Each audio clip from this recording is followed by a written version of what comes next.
Middle ఈస్ట్లో యుద్ధం వల్ల హార్మోజ్ జలసంధిని ఇరాన్ పూర్తిగా క్లోజ్ చేసిన తర్వాత అన్ని దేశాలు తీవ్ర సంక్షోభంలోకి వెళ్ళిపోతున్నాయి. మన దేశం ఇప్పుడు మన దౌత్య సంబంధాల పరంగా మన విదేశాంగ విధానం మాట్లాడి మన పడవలను అయితే రప్పించుకుంటున్నారు, కానీ అది అంత స్వేచ్ఛ వాణిజ్యం అయితే కాదు. అంత స్వేచ్ఛగా రాలేవు. ఎంత ఇదైనా సరే, ఎన్ని అనుమతులు ఇచ్చినా సరే పడవలు అయితే వస్తాయి, కానీ చాలా ఇబ్బందికరమైనటువంటి పరిస్థితుల్లోనే వస్తాయి. అందుకే ఇప్పుడు భారతదేశం తన దేశ ప్రయోజనాల కోసం రష్యా దగ్గర కొనడానికి ముందుకు వెళ్ళిపోయింది చమురుని. అలాగే ఇతర దేశాల దగ్గర కూడా కొంటున్నాం, అది అమెరికా కూడా ఉంది. సో ఇలాంటి పరిస్థితుల్లో యూరోప్లో ఇప్పుడు విపరీతంగా ధరలు పెరిగిపోయాయి. ఎందుకు? హార్మోజ్ జలసంధి నుంచి చైనా భారత నౌకలు వదులుతోంది తప్ప యూరోప్కి చెందినటువంటివి, అమెరికా ఇజ్రాయెల్కి చెందినటువంటి నౌకల్ని ఎట్టి పరిస్థితుల్లో కూడా విడుదల చేయొద్దు అని ఐఆర్జీసీ అలాగే ఇరాన్ ప్రభుత్వం గట్టి నిర్ణయాలు అయితే తీసుకున్నాయి. దీనివల్ల యూరోప్లో విపరీతంగా ధరలు పెరిగిపోయి ఆర్థిక సంక్షోభంలో కొట్టుమిట్టాడుతున్నాయి. అంటే ఆర్థిక సంక్షోభంలోకి వెళ్ళిపోతున్నాయి. ఇప్పుడు వాళ్ళ దగ్గర ఉన్నటువంటి 300 మిలియన్ బ్యారెల్ల ఇదేదైతే ఉందో దాన్ని బయటికి తీస్తున్నారు. అది అత్యవసర చమురు. దాన్ని ఇక తీసేసి వాడేస్తే ఇక ఆ తర్వాత ఉండడం కష్టం. అందుకే ఇప్పుడు అమెరికా ఏం చేసింది, మీరు రష్యా దగ్గర కొనుక్కోండి అని భారత్కి అనుమతులు ఇచ్చి, మీరు అక్కడ కొనడమే కాకుండా ఎక్కువ కొని యూరోప్కి కూడా అమ్మండి.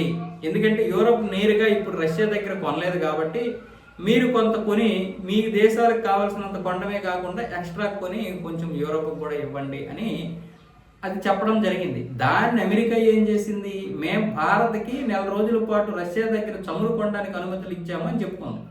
ఇక్కడ భారత్ ఖండించింది కానీ ఇంకేమీ చెప్పలేదు.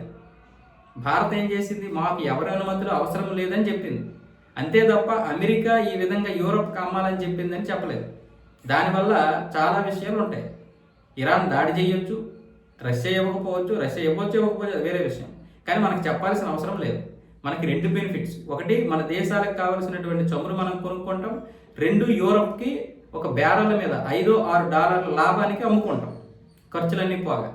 ఇప్పుడు మన ప్రైవేట్ కంపెనీలకి, ప్రభుత్వ సంస్థలకి ఇది చాలా మంచి లాభం. లాభం మాత్రమే చూడాలి.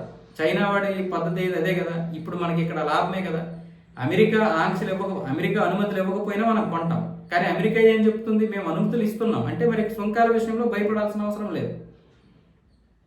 అలాగే మీరు యూరోప్కి కూడా అమ్మండి అంటే ఇప్పుడు భారత సహాయం అమెరికాకు కావాలి. ఈ విషయం మనకి తెలియకపోవచ్చు. మనం ఏదో మాట్లాడేస్తూ ఉంటాం. భారతదేశం మాట్లాడదు, లేకపోతే నరేంద్ర మోదీ ఎందుకు ఖండించలేదు. ఎందుకు ఖండించాలి? ఎక్కడ ఖండించాలో అక్కడే ఖండించాలి. వాళ్ళిద్దరు కొట్టుకొని తిట్టుకొని ఏమైనా చేసుకొని మనం మధ్యలోకి వెళ్ళలేదు, యుద్ధంలోకి వెళ్ళలేదు. యుద్ధం వల్ల సంక్షోభం ఏదైతే వచ్చిందో ఆ సంక్షోభం నుంచి బయటపడడానికి భారత్ తీవ్ర ప్రయత్నాలు చేస్తుంది. ఆ ప్రయత్నంలోనే మనకి ఒక $5-6 లాభాలు వస్తాయి ఒక బ్యారెల్ మీద. అది కదా ఇప్పుడు మనకు కావాలి. ఈరోజు చైనా ఎలా ఎదిగింది, ఎవడి మధ్యలోకి వెళ్లకుండా అందరి దగ్గర కూడా డబ్బులు సంపాదించుకొని అన్ని దగ్గరలా వ్యాపారం చేసుకొని తెలియకుండానే అభివృద్ధి చెందింది. ఇప్పుడున్నంత టెక్నాలజీ అప్పుడు లేకపోవడం వల్ల చైనా ఏం జరుగుతుందో ఏం చేస్తుందో అర్థం కాకుండా ప్రపంచానికి అన్ని చేసి చూపించేసి ఇప్పుడేమొచ్చేసి అమెరికా మీద కూడా ఎక్కువ కూర్చోండి. ఇప్పుడు చైనా ఏం చేయినా ధైర్యంగా చేయగలుగుతుంది. మనం అలా చేయలేకపోతున్నాం. ఎందుకు? ఆర్థికంగా ఇంకా మనం ఎదగాల్సినటువంటి పరిస్థితుల్లో ఉన్నాం కాబట్టి.